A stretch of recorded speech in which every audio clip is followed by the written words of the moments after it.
up, everyone? Welcome to a brand new episode of Part of the Problem. I am Dave Smith. He is Robbie the Fire Bernstein. How are you feeling today, Rob? I'm doing well. How are you, my friend? Very good. Very good. I can't complain. I'm excited to go back to Perryville with you this weekend. We had a great time last time we were there, but it's been at least I know you've been there, I think, more recently, but I haven't been there in, what is it now, a few years. I'm excited because I was am driving to and from there, and their beers are delicious, and I usually drink exactly one, but this time I'm staying over, and I'm going to have myself a good time. Oh, yeah. Typically, we'd be driving back at the end. Yeah, there you go. Well, I'm going to have myself a few beers there, too, and then make Mike Harrington be my designated driver and drive me home while I tell him how much I love him for 3 hours on the ride home. And just go, so Mike, I ever tell you how much I love you? I'm so proud of you. We should mention it here because I did see that they put out the flyer, but also Rob will be on Timcast on Thursday night.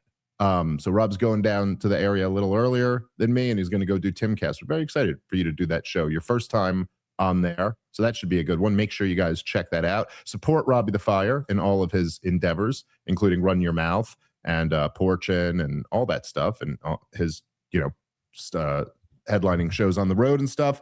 After Perryville, what do we got? We got the whole weekend in New Jersey coming up the weekend after that. So come on out to the Dojo of Comedy, comicdavesmith.com for all those ticket links. And of course, my amazing wife's children's book is now available in paperback, Healthy Hibernation. You can go get it over at Amazon, and a bunch of people have been getting it, and we've been getting such positive feedback. It's been very, very nice. So thank you to everybody who's purchased a copy. All right, so let's get into some stuff today, Rob. It's been I almost feel it's almost like a bit of a moment. I've felt like for the last couple days where you're almost like it's like we've just been in a deep sea of Epstein files, and I kind of feel like I'm coming up to the surface and just taking a breath and almost looking around and going, oh, okay, well, where is everything now reorganized or reshuffled in the political landscape? I did see, I was reading a bit about this earlier today, but I saw there's been a few new polls that have come out that have record low approval ratings for Donald Trump, which is shocking. I don't know. I thought we were in the best economy ever. Yes, we're in the golden age of winning or something. Here, let's start out with the clip from the very reliable news network CNN, who we always side with. Some bad news in the polling for President Trump. His approval rating hitting new lows. CNN's Harry Enton is running the numbers on this one for us. Hello, Harry. Hello, Kate. Where does the president stand? Happy Washington's birthday observed today. That's what it is in the state of New York. I'm a New Yorker through and through. Let's take a look at another president, though. President Donald John Trump. Look at this. I got 4 numbers across for you on this screen here. They are all second-term lows for the given pollster. What are we talking about? AP Newark, 26 points below water. NBC, 22 points below water. Yahoo YouGov, 20 points below water. Quinnipiac, 19 points below water. So we're ranging from negative 19 points all the way to negative 26 points. Kate, there's this question that folks keep asking, where is the floor for Donald Trump? And I'm not sure there is a floor, because if there is one, Donald Trump, at least in term number 2, has just fallen through it to another low level. How does this compare with his first term, and how does this compare with Joe Biden? Okay, so we look at these numbers right here. One of the things that Donald Trump had been arguing, his proponents have been arguing, oh, you know what, he's doing better than he was doing in term number 1. No longer is that the case. What are we talking about here? Okay, net approval rating at this point in the term. Look at this. 22 points below water on average when you average all the pollsters from the last slide. That is actually lower. That is lower than he was at this point in term number 1, when he was 17 points below water. So he's doing 5 points worse, and he's doing way worse than Joe Biden was doing at this point in his term number 1, when he was 13 points below water. So the bottom line is this: Donald Trump is setting new records for himself in term number 2, setting new records for himself compared to where he was at this point in term number 1, and he's doing worse than Joe Biden, which is, of course, the comparison that Donald Trump does not want to be, because we all know what happened to Joe Biden. His party lost the House in term number one, that midterm elections. And then, of course, Joe Biden was not reelected to another term. At this point, the numbers are no bueno for the president of the United States. All right. I got to say something. Sure. I hate that guy, and he sounds like Marco Rubio doing a Donald Trump impersonation. And Yeah, I've never good way heard to the put it. word underwater more times.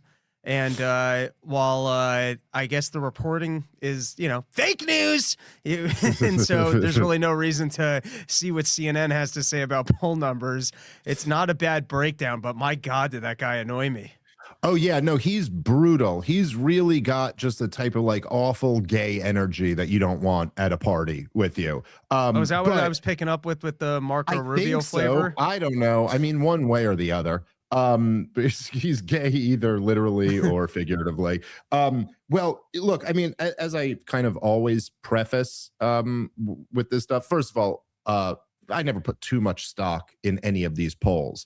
I do put more stock in the trend lines from the polls. You know what I mean? Like if the same poll jumps up 15 points or down 15 points, that kind of indicates that something's going on there. And look, I also should say, I think one of the silver linings about where the United States of America is at politically is that presidents are just disliked now. Now, this is very different from like when I was a kid. You would see those numbers in the positive. Now it's just a matter of how negative your approval rating is. It's almost always a minority of the country who supports the current president. But that being said, if you remember, Rob, we did a year ago play a few clips of these same two people at that same monitor talking about how Donald Trump had record high approval ratings. And there's really no question that in the last year, Donald Trump's approval ratings have been crashing, and it's largely a reflection of his failure as president. I mean, I just think that's kind of obvious. All right, guys, let's take a moment and thank our sponsor for today's show, which is The Wellness Company. Every workout, injury, or surgery creates microscopic good and bad damage inside the body. Muscle inflammation and tissue breakdown can peak within 72 hours after physical stress, which is why recovery matters just as much as training. Meet Regenerate from The Wellness Company, your new recovery resource. The first ever oral triple peptide recovery drop designed for full body healing without injections. It works by supporting the body's natural repair process through a proprietary aquasome peptide delivery system. At the core is BPC 157, a body protective peptide known for supporting gut lining integrity while helping tendons, ligaments, and soft tissue recover faster. No needles, no mess, just clean liquid drops powered by aquasome delivery for superior absorption. So if you're ready to recover smarter, go to twc.health/problem and use the promo code PROBLEM to get 10% off plus free shipping. That's twc.health/problem, promo code PROBLEM for 10% off plus free shipping. All right, let's get back into the show. Well, I just got myself a new factory job, so I'm quite pleased with this administration because after years of hardship, I finally get to clock in. Yes, right. That's right. All the factory jobs and all the tariffs are, and I think we abolished the income tax. Remember when that was a plan? We were going to abolish the income tax because the tariffs were so good. Anyway, so one of the things that's been kind of interesting over really just the last couple of days, I've been seeing there's been several viral moments amongst kind of leading Democratic figures. And it's like there's something interesting. Okay, Donald Trump is obviously tanking and his administration's a catastrophe and he's losing support, as he should. But then you turn around and you look at the state of the Democrats, and it really is still such a mess. Like, it kind of can't be overstated how much this is like they really just do not have their shit together. There's still no leader has emerged. The leaders that they have are so enormously flawed. And there is this real question where, like, look, I mean, I think there's no question that the Republicans, at least at this point, at this rate, are going to get creamed in the midterm elections. But when you start looking beyond that to like, okay, then what is done with that? It is still, we're in a position where it's very hard to see who kind of takes over as the leader of this party. And so what is the alternative here? Anyway, I mean, like, we're still in the same position where you got Gavin Newsom, who's somewhat slick as a politician, but has this albatross around his neck of being the governor of California, which is going to be very, very difficult to have that track record and do it, win a campaign. And then you have AOC, who's Rob, what can you say about her? Well, I've said numerous times she's too stupid to run. And I think later in the episode, we're going to have some clips that showcase that. Yeah. Well, I mean, we could do that now if you want to. There's a couple AOC clips that have been going viral from the last few days, and you do kind of look, she's not quite as bad as Kamala Harris, but she is really bad at this. That really is the problem with AOC. She's almost, the thing about AOC is that it's like, I think progressives like the idea of her. And in many sense, I guess some progressives like the idea of Kamala Harris, the idea of the first, black female president or something like that. But it's going to be really hard to actually defend what she says. Here, sorry, go ahead. I think AOC is fine when she's kind of in the lane of talking social justice type issues, or, hey, we got to do more for the poor. But the second you want to have a more substantial conversation, you can see that her knowledge and acumen or ability to express a point of view is pretty thin. And she doesn't have the Trump flavor of being able to just go, I don't have to explain this because it's me. I'm super smart. I'm so successful. I'm going to make you successful. She doesn't have that thing. And so her limited trying to explain things that are just over her head, I think immediately comes clear of, I would not want to put my faith in this person running the country. Yeah. Let's go. We got a couple clips of AOC here. Let's play the first one. Either order, it doesn't matter. Look at what happened in Venezuela, for example.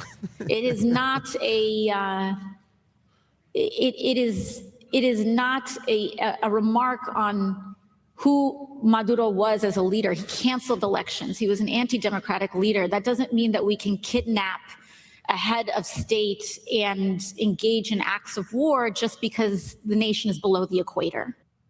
Well, the congresswoman reportedly weighing Senate so here, or we can turn this off. potential I mean, White House. The thing that people are jumping on her, which I think is a little bit unfair, is that but I mean, Venezuela is not below the equator. That being said, I think like that's a gaffe that people could make. She tried to describe it in a funny way or whatever. Anyway, it is kind of entertaining that she said below the equator and the country is above the equator, but who's going to get hung up on details like that? I thought what was more interesting about this was, and look, I don't even know if either of us would really disagree with anything she said there, other than the equator part that we might take issue with. But there is, Rob, I mean, like the Democrats are still in this lane where they're doing the fake Hispanic accent when you say a word like this. And I just, I don't know. I genuinely, I mean, I don't mean to be like kind of petty here. I actually think there's something kind of significant to this. I still think, if you remember, Rob, I made a lot of this last year when Donald Trump's approval ratings first started really dipping. And I thought it was really interesting that his ratings were dipping, but the Democrats weren't rising. Is like a bunch of people were turned off by Donald Trump, but still not going back to the Democrats because like we're still not doing that shit again. And I do think there's this thing where essentially that now look, I know you could say that AOC is whatever she is, she's part Hispanic or whatever, and so she speaks Spanish or something like that. But there's a weird thing that people do. It's this weird progressive virtue signaling where when they say a word like that's a Spanish name, they have to break into this thick accent that they just weren't speaking in. Like, it's not like you have you were just speaking without a thick Spanish accent, but all of a sudden when you say a Spanish word, you have to speak. And we don't do it for anything else. Nobody is, you would never say like, oh, I was in London and then I got on the channel and I went over to en français. Like, no one does that. You know what I mean? Like, you go London, France, Mexico. Like, I don't know. It's just like, no one actually ever goes. So we were out in California and then we drove down to Mexico, and sorry, that wasn't very good. Anyway, there is something where I think there's like, look, that whole thing has been so soundly rejected by super majorities of the American people. Like, wokeism and all of that, like, that's just one little indication that you're a woke person. This is what progressives do. It's constantly like virtue signaling, like signaling that I'm the good person who's in this clique. And we've all just rejected that shit because it's so awful and stupid and selfish and immature. And so it's just, I don't know. I mean, I don't mean to make too much of a little thing. I actually look at that and I go, I don't think I had said last year, I actually in a weird way think she's the front runner just because Newsom's got this baggage and she's 3 clicks to the left of him, which is actually probably closer to where the party base is than he is. But the more I look at this, I don't think anyone doing that can win in today's America, at least like on a national level. I don't know. What do you think? Personally, my favorite AOC is when she's a room full of Bronx black people and she puts on the black scent. So that's my personal favorite variation of AOC. But one. The talking standard perfect English and then switching to Mexican enunciations or Hispanic enunciations is pretty goofy too. Dude, it's so brutal. It's so brutal. Like, do you ever see it? It is in a weird way the same thing. Like, you ever see I had like a few friends who I've seen do this when I was young, but like when they'd start like talking black around black people. Yeah, we all kind of do it, just not on stage in front of cameras when you're giving a speech. Yes, yeah, I guess so. But like, no, look, I'm not saying even like a little bit of doing it, but I'm saying like when it's like a dramatic shift and you're there and you're watching and you're like, dude, I was just talking to you. I know, like, I know how you really talk, and it's just like cringy. And it is something that, but it's not a coincidence that, and I think this was something that was very appealing about Donald Trump as a candidate to a lot of people. And say whatever you will about Donald Trump, he is authentic in a very strange way because he's such a strange person. But like, Donald Trump is himself. And if Donald Trump goes and speaks to a room, it doesn't matter who's in that audience. He's speaking the exact same way every time. The progressive Democrats, all of them, dude, all of them. Like, I mean, Kamala Harris, Hillary Clinton, Barack Obama, AOC, Gavin Newsom, all of them. Joe Biden was famous for that. I mean, there's the most hilarious compilations of these guys that you can go find where they will straight up just become a different person. Like, they're so phony and full of shit that they will just speak to a different audience and all of a sudden have a completely different, Hillary Clinton would go and speak at like a church in the South, and she'd get up there and she'd literally be like, y'all ain't gonna try to fool me none, now is ya? Like and you're like, yo, who the fuck is this lady? Like, this is just not at all who you are. They all do that. And AOC is very guilty of that too. And I think it's gonna be interesting. I mean, obviously 2028 is a while away here, but I still think that the Democrats I've not really like, these people have not adjusted to the fact that I don't think that shit's going to work anymore. It's just been too exposed. I've been doing a running series on Run Your Mouth of remembering just how dumb the Democrats are. And it's incredible because we spend so much time focused on Donald Trump, who is messing up horrifically and is quite irritating. But every time you get a little glimpse of a reminder of why we hated the Democrats so much, and they have no bench whatsoever. I think Newsom is the front runner, and he has a slickness to him. And it's probably going to come down to how bad the economy is and how much there's a flavor of throw the bastards out, particularly if it's Rubio or Vance running.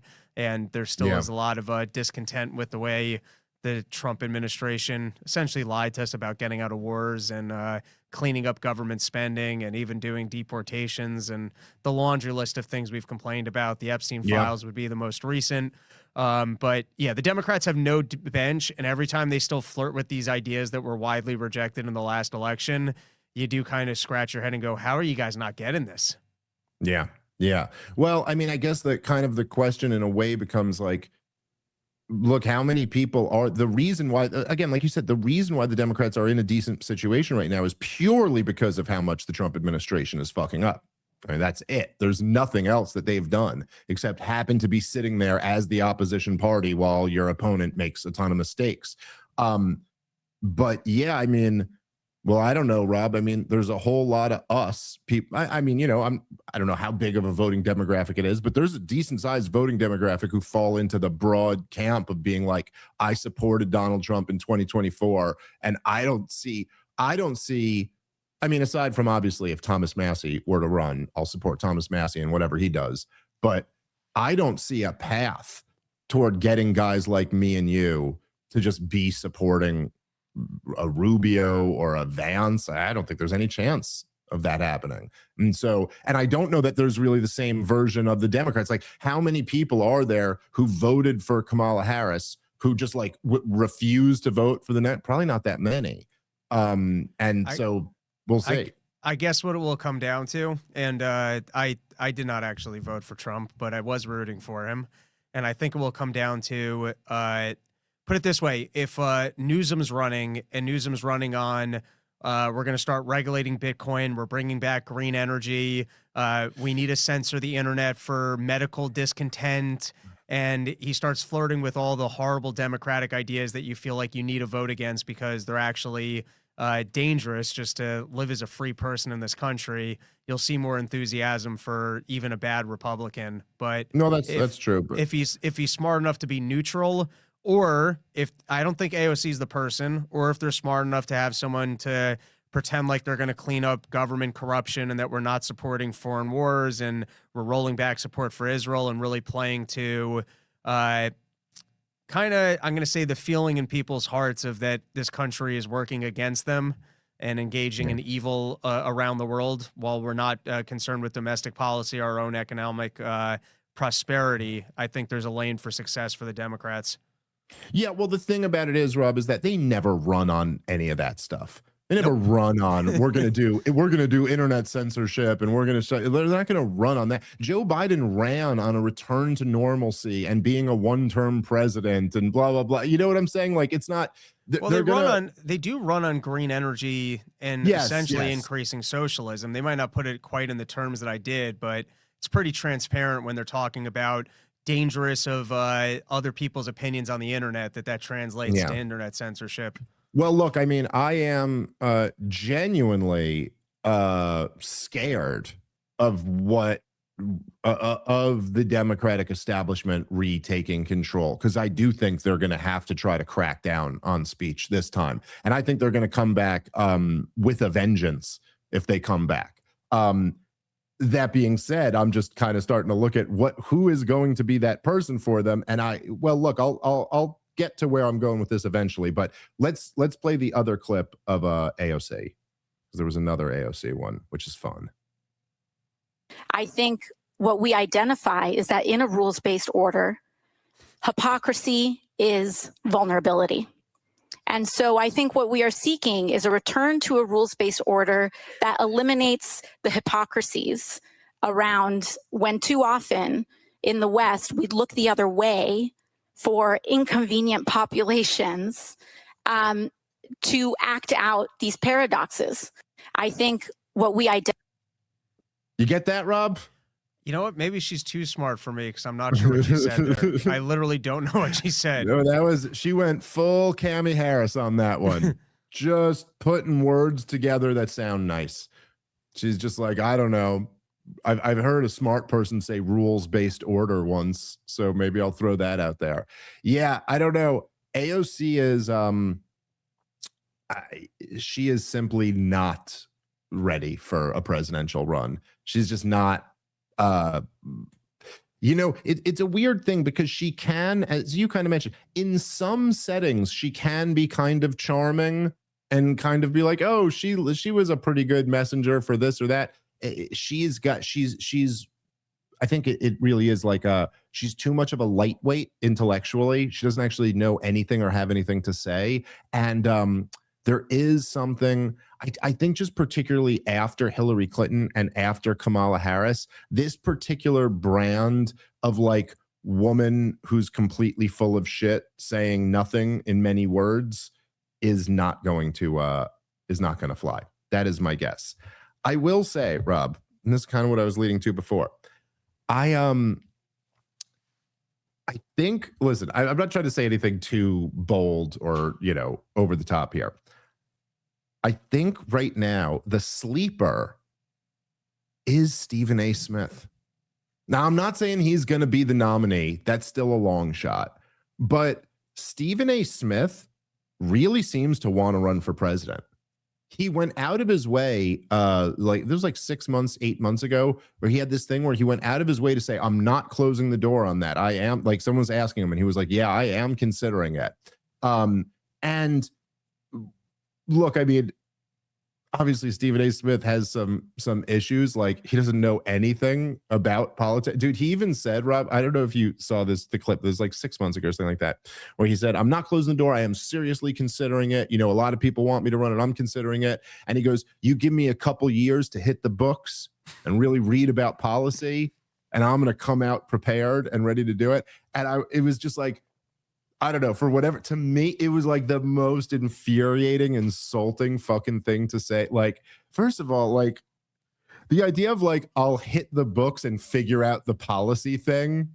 Like, I've already decided I want to run for president. And yeah, we'll get to that whole policy thing at some point. You go, but you don't even know what side of the issue you're on. Like, it doesn't even, what do you mean? The policy isn't the thing you could figure out later. That's supposed to be the driving force for why you'd want to run to begin with, because you care so much about issues of policy. He's literally, this is how vapid this guy is. He's just admitting that, like, oh, that's what I believe in, we'll figure out along the way. It's also just like, I mean, I don't know. It shows you how fundamentally unserious of a person he is, that to even think, dude, like, to say like, oh, I'll hit the books for a couple years and then I'll be ready to run for president of the United States of America. Like, it's like me, Rob, if I were to go to you, like, I've never boxed in my life. I've like been on the inside of a boxing gym like twice in my life ever. Me and my friends used to throw on the gloves and box at my buddy's backyard or whatever. That's about the most boxing experience I had. But it'd be like, if I were like to you, Rob, I was like, you know what? I'm going to start boxing. I'm going to go join this gym. I'm going to go join this really good boxing gym. And you'd be like, oh, okay, cool. That's a cool thing to do. And I go, I'm going to do it for like a couple years. And then I'm going to challenge for the light heavyweight title of the world. You'd be like, wait, what? Like, dude, there's no possible way in a couple years you can be good enough to be at the, like, I don't know. I've been obsessively studying this shit for 20 years, dude. The idea that you're going to catch up in a couple years to even be on the level of like a podcaster, let alone, anyway, it is ridiculous. I think he caught a case of the Donald Trump confidence. Yes, but that's the point in a way. All of that is just an issue for guys like me and you to be like, that's bullshit. You don't really know what you're talking about. But as Trump's proven, that isn't actually what matters. Dude, that's not what fucking matters. And I got to say, dude, I'm just saying, looking at the field right now, like, if you remove all like ethics or like values and beliefs or anything like that, right? Like, if you could just remove all of that, and let's just say this was just like, it was your job to get Stephen A. Smith elected. If you could put yourself in that frame of mind, I'd be excited at the prospects right now.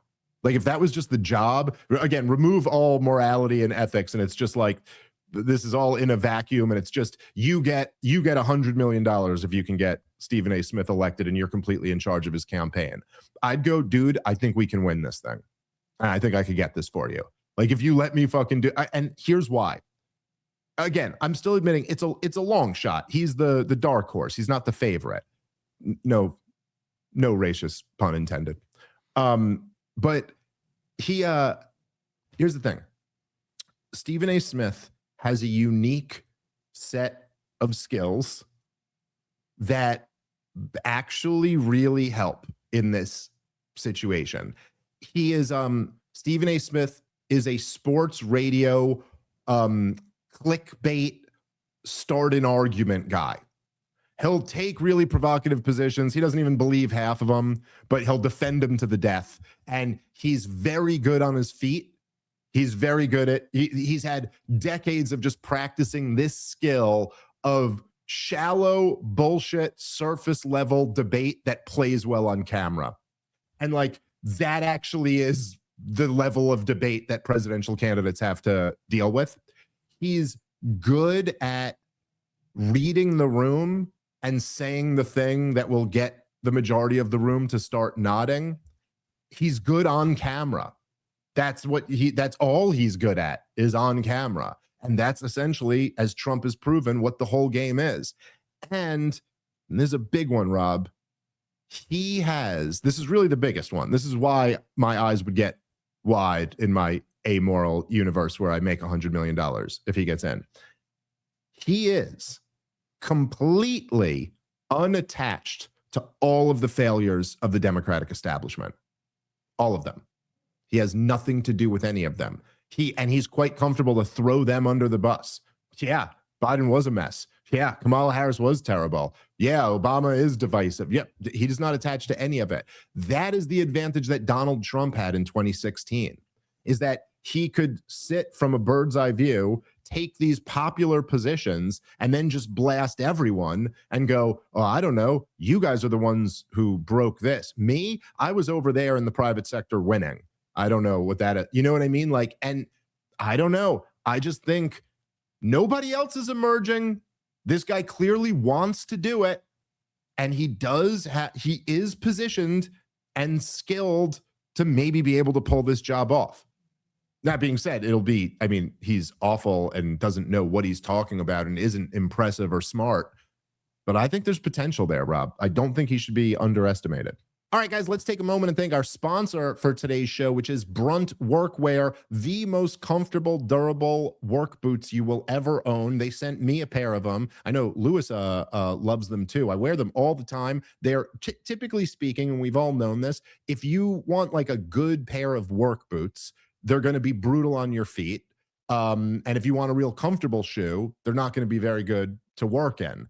Brunt has changed all of that. They've made the most durable work boot that feels like a sneaker that you've had for 5 years. It's like literally the first time you put your feet in them, it's just incredibly comfortable. So if you or someone in your life needs a good pair of boots for a job site or working outdoors and they want to be comfortable, definitely go check out Brunt Workwear. And right now, you can also get $10 off when you use the promo code PROBLEM at bruntworkwear.com/problem. That's bruntworkwear.com/problem. Promo code PROBLEM for $10 off. All right, let's get back into the show.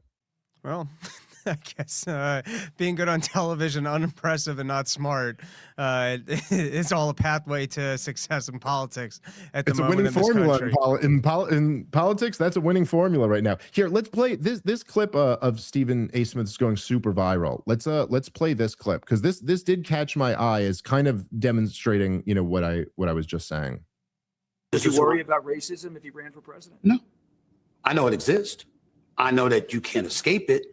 But I do not believe it is as prevalent as some on the left would like us to believe. I do believe a vast majority of Americans judge you on the content of your individual character rather than the color of your skin. I think a lot of people in America, especially in this day and age, now more so than ever before, it's not about race. It's about the fact that they don't give a damn about it because they got their own problems. That's entirely different than believing they are superior to you and they want to hold you back from ascending. That's not what's going on to the degree that it was decades ago. What's going on now is that we have more white Americans and others suffering and worried about the state of our nation. And because they're concerned about that, that's where their worries lie. Does you worry about racism? Oh, listen, dude, look.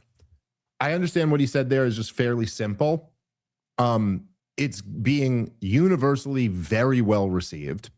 And it is, in a way, I gotta say, look, Donald Trump, in the same sense, it's almost kind of similar to Donald Trump in, as we've been saying, in a lot of ways. Stephen A. Smith, much like Donald Trump, has no views on policy whatsoever. He does not have, he's not like us. Like, he doesn't have views about policy and you're very interested in it and you've read several books on the subject and you feel that this argument is correct.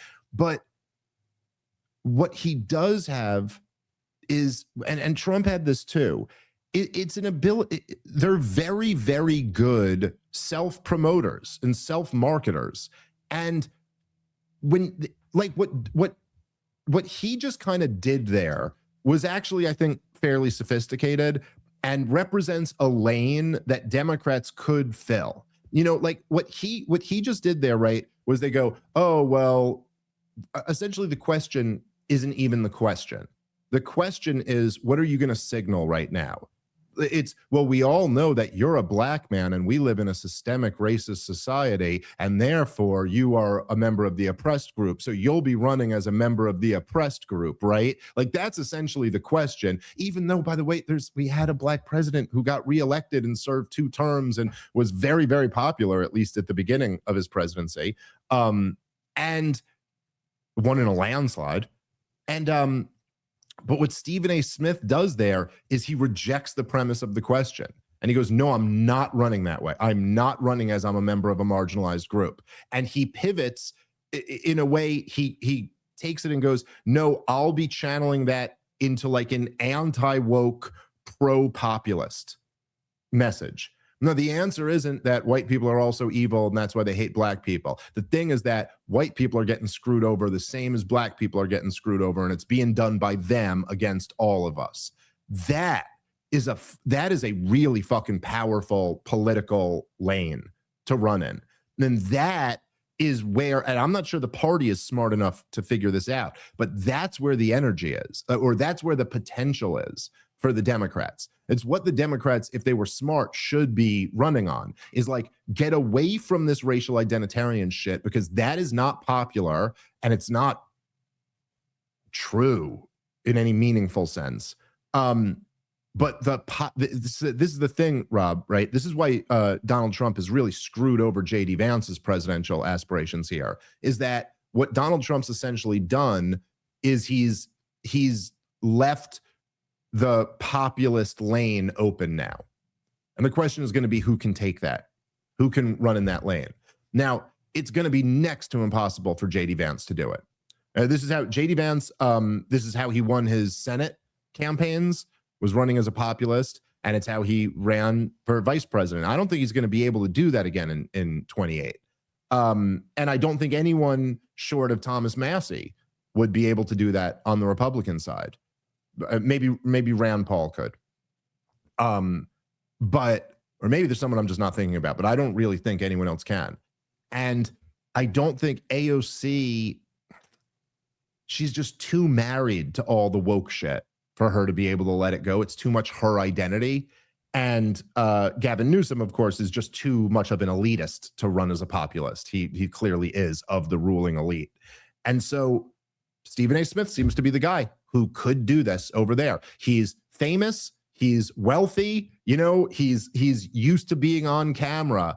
Rob, I mean, again, it's kind of the same point we just made, but we know a thing or two about politics here. We care about people who are well-read and make good arguments and have the correct policy. But is that actually what wins elections? Or is it being rich and famous and good on camera? You tell me. On the Republican side, if it's not in 28, it'll be in 32. But I think Josh Hawley's kind of set him up as the well-spoken, handsome populist. And I don't agree with him because he's basically just become a social democrat in his defense of Medicaid and other social programs. But in terms of trying to win a populist election, I think he's somewhat setting himself up for that. In terms of on the Democratic side, it's interesting because I think the elites like the fake divisiveness. And you're right that Stephen's playing a winning hand.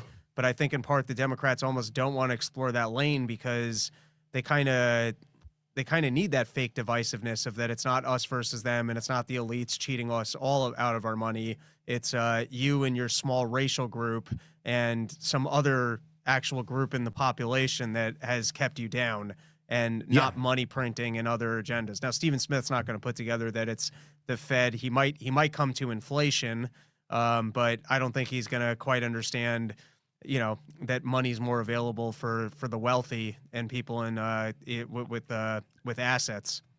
Yeah, well, look, I mean, there's no question. Yes, no, he's not going to figure out economics in the next few months that he's hitting the books. I think that you're right that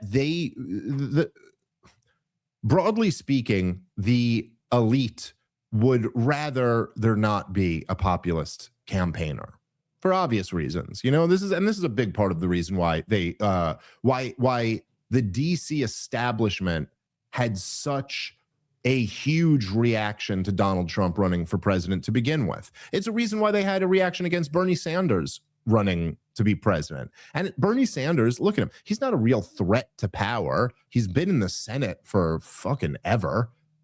He's not a threat to power in any meaningful sense. But Bernie Sanders is running a campaign where he's telling, an army of young people that it's the billionaires and the big banks. And, okay, despite him getting a whole lot of things wrong, there are a lot of billionaires and big banks out there that have a lot of influence over this system. And you start pointing the finger at them, and they don't like that too much. And same with Donald Trump. Is all to drain the swamp is not the message they want to hear. However, I think it's becoming more and more clear that that's the only message the people want to hear on both sides.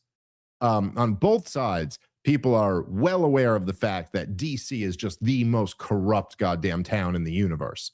And Stephen A. Smith, to me, seems, again, very Trumpian in the sense that I don't think he really cares about anything other than like, oh, this could be huge for me. I could be the winner. I could be the guy who does this thing.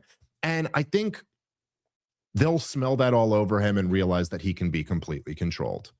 And so, you know what I mean? Like, I think there's a chance there to make this win. And look, we still do. I mean, not so much in the Democratic primaries, as you know, Rob, but there is still a democratic process. And that's the reason why Bernie Sanders was able to give Hillary Clinton a lot of problems. And the Democratic establishment, it cannot be overstated how much weaker they are now than they were when they were able to just say, Hillary Clinton has been anointed. She's been the one who's chosen. She's going to do this. Because people have followed the Democratic establishment into 8 years of Donald Trump now.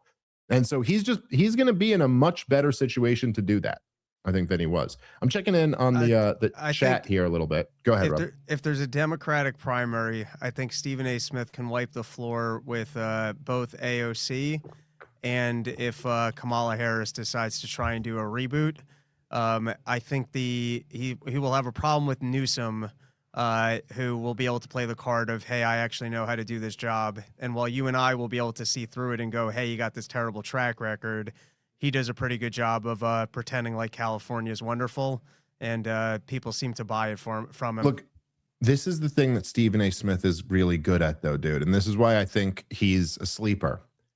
He is really good at debating whatever the issue is. Like, Stephen A. Smith is the type of guy who you could go, okay, your take is that Jordan is better than LeBron. And he could go out there and argue first with the biggest LeBron fan and have a ton of shit to say and never fucking hesitate and never have a moment of looking completely certain and confident the entire time. And then you could grab him and go, okay, now you're going into this debate and you're debating that LeBron is better than Michael. And he'd go, no problem. And go in there with the exact same confidence and I'm telling you, dude, you put him on a debate stage, even with Gavin Newsom, he's gonna be a problem for these guys, dude. I know this stuff very well. I know like how debates work, especially these bullshit presidential debates. And like, he's got a set of skills that'll be a problem. And all he's got to do, dude, to even what you said there with Gavin Newsom, he'll prep for that. He'll prep for like, oh, what are the 5 talking points that I can just dominate him with and really pick apart how bad California is. I think he could be trouble for them. We'll see. Again, this is all very early. Checking in on the chat here. If you guys have any questions or comments, go ahead and put them in the chat. We'll try to get to a few of them. By the way, if you want to watch the show live and ad-free and uncensored, and you want to get the members-only 4th episode a week, sign up over at partoftheproblem.com, and you also get to be in the live chat. I said Marjorie Taylor Greene is being floated out there. I don't think she's really got the presidential quality. I like Marjorie Taylor Greene. She's really surprised me and been a lot better than I thought she would be. But I don't know, Rob. I don't see her running for president. Little bit too much of a wild card, if you ask me. Yeah, I don't see that one either. And I also think having left Congress, I don't think sets her up better. Right. Yeah. No, I think that's a very good point.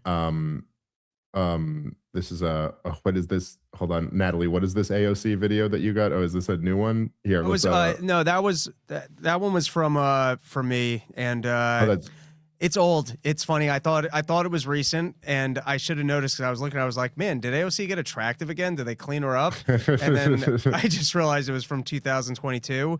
But I do think it displays her lack of understanding of basic economics and a fundamental flaw in her general approach to these things. All right, here, let's play it. And it gets more interesting in the second half, where she's explaining how the benefits of COVID should not be faulted for inflation, but the entire thing's worth a listen. Okay. I want to ask you about inflation and interest rates and Fed Chair Powell, who recently said that the strong labor market made it appropriate for him to soon raise interest rates. I wonder what your take on that is. Well, I think particularly when we have this conversation in the context of inflation as well, it's really not just labor, it's not just rising wages, but there's a lot of different dynamics that I think are contributing to the increase in prices, whether it's supply chain complications, yes, labor issues, but sometimes lack of labor, a lack of the ability to be able to work consistently in their jobs, which is also tied to pandemic controls. And also, there's a real distinction to be made between inflation and price gouging. And there's a lot of evidence that particularly industries with high concentrations, corporate concentrations, whether it's almost oligopoly level industries, a lot of these price increases are potentially due to just straight price gouging by corporations. Are you concerned about inflation and higher interest rates and the impact on working people? These aren't fair questions. Wherever prices are increasing. He's asking, why are you asking all these big boy questions of little AOC here? Also, I mean, whatever. By the way, do you remember back in 22 when this was like the talking point that all the left could come up with was like, oh, well, no, it's just that the corporations are so mean. So they just jack it. Like, again, like, what exactly even is the definition of price gouging? Like, is there a certain percentage of profit that's gouging versus not gouging? It's like, you almost like wonder, like with some of these people, like, do you have to take it back to the most basic of economics to just go like, you go, okay. So first of all, corporations are so greedy that they're price gouging. Well, why are they doing that now?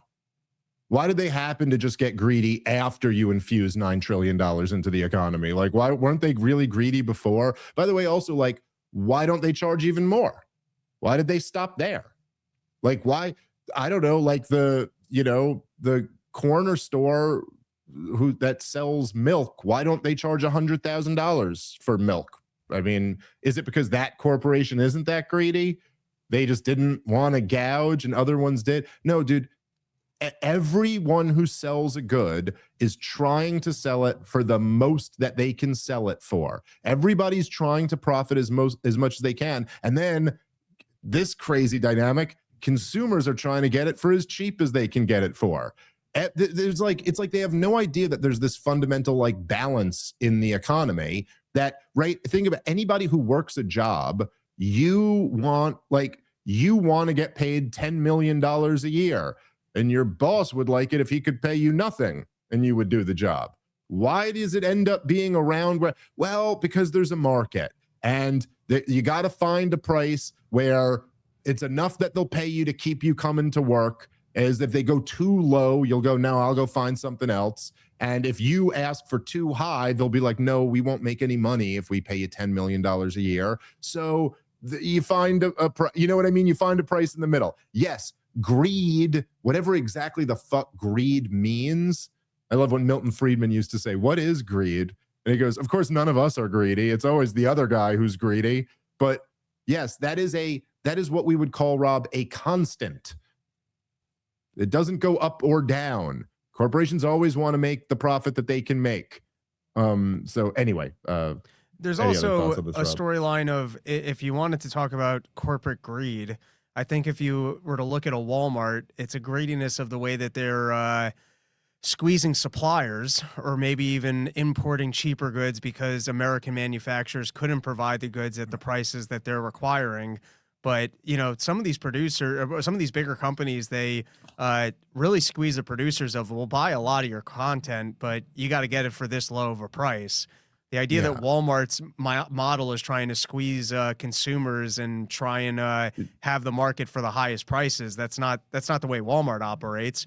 Walmart's the entire way that Walmart took over was by undercutting everyone's prices.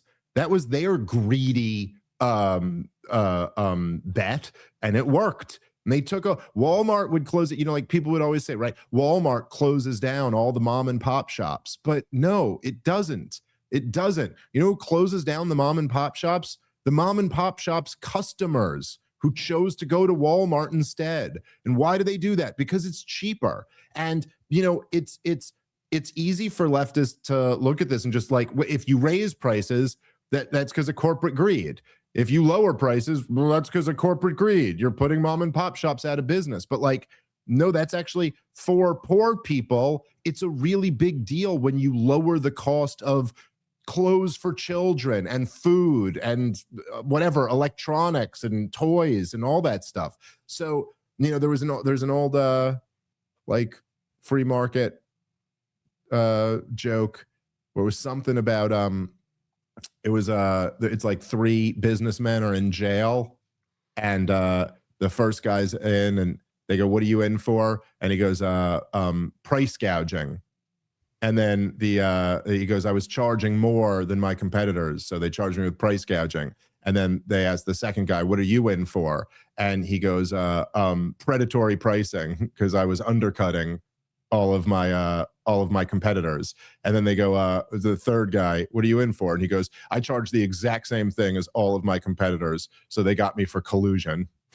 And like the joke is just that, like, no matter what, their same answer will always be, oh, it's corporate greed. But like, I'm sorry, that just doesn't make any sense. All you got to do is think about this. Use your like common sense and think about it for 5 seconds.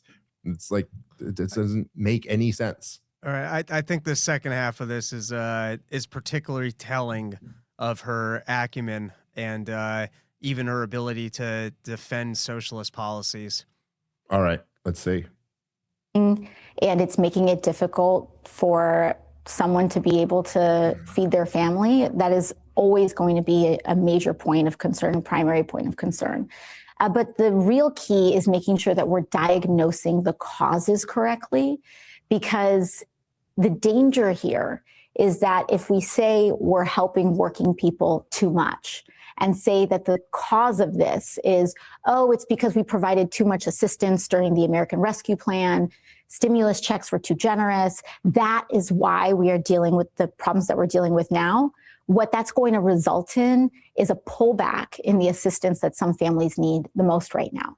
And when we already talk about the cessation of the child tax credit, the stupidity of if we gave people too much free money and that drove up prices, the idea that we then shouldn't give people free money because it doesn't actually work because there's another side to the equation of if people have too much free stuff, it actually makes things more unaffordable. Well, we can't say that. Even if that's what's happening in reality, we don't want to say that, because then the conclusion would be it's bad to give people free stuff. And we can't possibly come to that conclusion. Even if that is reality, we can't come to that conclusion, because it would undermine my entire identity. It would undermine my entire philosophy. And so let's ignore the unintended consequence of pretending like we can give people free stuff, because sure, in this environment, it didn't work out well and it drove up prices. But if we acknowledge that, then we can't continue to do this thing.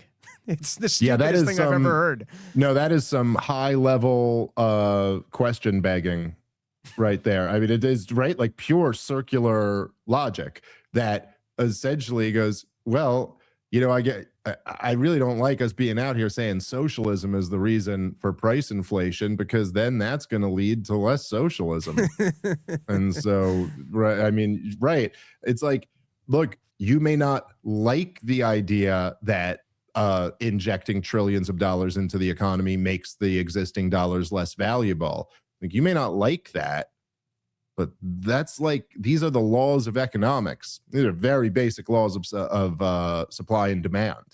And yeah, that's quite the defense for it. Yeah, but if we say that, then people won't want more government programs. Well, yeah, I mean, that's right. If they understand that these are the costs associated with them, then yeah, that would be the logical conclusion, to not want any more of this. It might be nicer if farts smell like cookies, but they don't. Yeah, right, exactly. All right, guys, let's take a moment and thank our sponsor for today's show, which is Lovebird Foods. Guys, it's a new year. Everybody's trying to be healthy, and that's what we're all thinking about at the beginning of a new year. Do this for me. Go grab your box of cereal right now and read the ingredients in it. Just a box of cereal if you have one in your house. Odds are you're going to find refined sugars, red 40, synthetic pesticides, seed oils, a bunch of words you can't pronounce because it's not real food. It's a science experiment, and Big Food has engineered these cereals with cheap synthetic junk to drive cravings so they can make more money. In other words, they profit at the expense of your family's health and the health of the country. Well, the founder of Lovebird Cereals decided to take on Big Food after the birth of his daughter. He created the delicious cereal that he was proud to serve to his family every day. Lovebird cereal contains just 7 real ingredients, all listed directly on the front of the box. The average Big Food cereal has twice as many ingredients. Lovebird cereals aren't only delicious, they're organic, grain-free, gluten-free, and packed with prebiotic fiber that actually supports your gut health. No refined sugars, no lab-engineered natural flavors, no high-potency sweeteners like stevia or monk fruit that trick your body and drive cravings, just real ingredients the way nature intended. Also, Lovebird is 100% family-owned and donates 20% of their profits to fighting childhood cancer. That's a company worth supporting as they battle the big food giants. So if you're ready to take back your breakfast, go to lovebirdfoods.com/Dave and use the promo code Dave for 25% off your first order. You can also find Lovebird cereal at Walmart, Whole Foods, Sprouts, and other major retailers nationwide. Once again, lovebirdfoods.com/Dave, promo code Dave for 25% off your first order. All right, let's get back into the show. So, okay, was there more to this that you thought was I mean, that was the moment that I really was like, wow, this is incredibly stupid, but there might be more to it. Well, you know what? Let's switch over to because I wanted to play just before we get out of here, because there was this other clip of Hakeem Jeffries that was going viral, and I just thought this was interesting because, again, it speaks to the fact that and Hakeem Jeffries is at least in my life, I think fair. I mean, I've thought there were examples like this in Republican leadership, certainly in the Trump era, but at least to some degree, right? When it was Pelosi in leadership, or when it was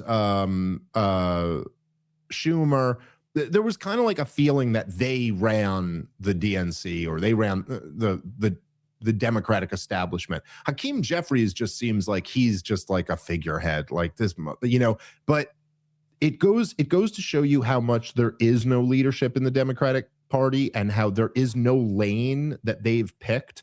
So here was this is Hakeem Jeffries. He was on with Joy Reid, who needs no introduction. And also that guy who, if you remember, we responded to the video he made about how brown people are so much better than white people or something like that. These guys represent the kind of like one wing of the left, which would be like the just openly vicious racist wing of the left. I don't know. It's a thing that like I think this has changed a little bit, but in my life, in our culture, there's, for several reasons, and a big part of it is how much the narrative has been controlled. It's very easy for people to just recognize bigots on the right.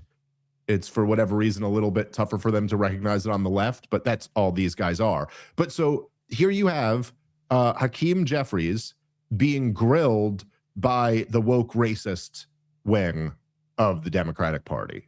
So let's watch that. With impunity. Representative, may I? Yes. I'm going to give you some numbers. Just today, it came out that ICE is using $38 billion to convert warehouses into camps. I'm going to call them concentration camps. Your colleague, Representative Raskin, went to one just yesterday in Maryland and said there were 60 people cramped like sardines in one room who only had access to one toilet. 65% of people taken by ICE had no convictions. That's from the Cato Institute, a right-wing institute. ICE has killed 8 people this year alone that we know of. 2 of them, Renee Nicole Good and Alex Pretty. The latest polls came out this week, AP polls. Over 60% of Americans now disapprove of ICE. That means in 3 weeks, it's gone from 30% to 60%. Now, if I may, I'm going to be a bit blunt here. Leaders lead. And what we've seen is people are impressionable. If you lead on something, people will follow. It seems the wind is behind your back for the first time ever. ICE has a history. CPP has a history of terrorizing Black and brown communities. People are asking themselves, why are we, our taxpayer dollars, paying for masked, lawless men to terrorize our communities, kidnap people, take children, and kill Americans? So I ask you, and I'm doing following up to Joy, because I want an answer to this. You said you want to rein in ICE. I'm saying, I'm talking about the long term now. Why not lead and say abolish ICE? Because what you're telling us is you want our taxpayer dollars to pay for a lawless masked armed agency to continue terrorizing our cities. And I'm trying to figure out how you, as a leader, can be telling Americans all right, that so their let's taxpayer pause it dollars right here should be just going for a to second. ICE. Because look, this first off, it's pretty funny that he says Cato, the far right institution. Goes, yeah, but what are they on immigration? They're the biggest like open borders, advocacy group. So that's not exactly making the point he thinks it is. And just leave aside almost for a second the bullshit in this guy's question and the fact that this is the same guy who we have on tape just uttering like racial superiority about his group. You know what I mean? But anyway, whatever feelings you have about this guy and Joyanne Reed, they're both dumb, not even leftists. They're dumb, essentially establishment hacks. But I just want you guys to like think about that. This is the answer that Democratic leadership has to this question. Here's Hakeem Jeffries. I don't understand anything that you just said. I don't understand anything that you've just said to me when I've made clear that taxpayer dollars should be used to make life more affordable for the American people, not brutalize or kill them. That's the whole reason we're in this fight Let's just pause right now. That's the whole reason that DHS. But I mean, goddamn, Rob. I mean, just like, this is fucking. That's Pam Bondi level right there. Stock market's up. Dude, but even just like, I don't know, man. I just feel like reading one book about economics should inoculate you from ever being a leftist. It's just like to even like be saying like, even when they say these things, they go, I believe taxes should be used to make life more affordable. Like, okay, well, here's the thing about taxes. They, by definition, make life less affordable because we have to pay them. Like, how do you know what would make life more affordable for every goddamn working person in this country is lowering their taxes. That's what would make life more affordable. The idea that you're just going to say we're going to I'm going to try to make you richer, Rob, by giving you a big bill.